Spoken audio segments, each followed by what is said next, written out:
میدونید چیه؟ من امشب اومدم باهاتون یه مقدار حرف دل بزنم. الان ساعت 4 صبح اینجا به وقت باتومی و من همچنان منتظر همسرم هستم که از امریکا بیاد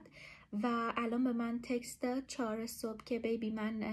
فلایتی که دارم یه مقدار دیلی داره، تأخیر داره به دلیل نقص فنی و یه سری چک کردن های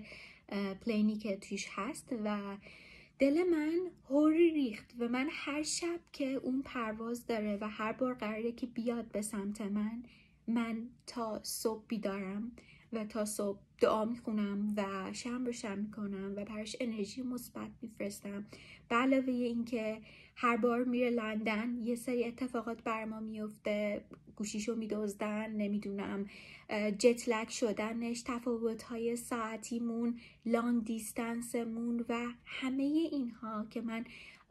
الان همسرم راه افتاده و 2 روز دیگه میبینمش و من 2 روز تمام 2 شبانه روز نمیتونم درست حسابی بخوابم، نمیتونم درست حسابی غذا بخورم و اون هم همینطور، به دلیل اینکه فقط ما از همدیگه دور بودیم و داریم تحمل میکنیم این مدت رو و به همدیگه برسیم و کسایی که اینا رو نمیبینن، این شب نخوابی ها رو، اینطور چیزا رو نمیبینن، بکگراند، متاسفانه فقط میگن که واو چقدر زندگی با یک شخص امریکایی خوبه، یا خیلی جاجمنت های دیگه، خیلی قضاوت های دیگه، نه در مورد من فقط، در مورد بقیه افراد هم همینطوره. فقط میخواستم بهتون بگم که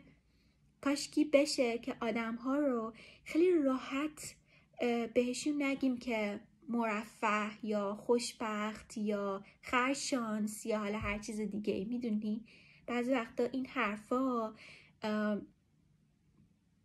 هیچ چیزی رو نمیتونه ثابت کنه و نمیتونی درک کنی که دنیای اون شخص الان داره توش چی میگذره. خیلی ممنونم، دوستتون دارم.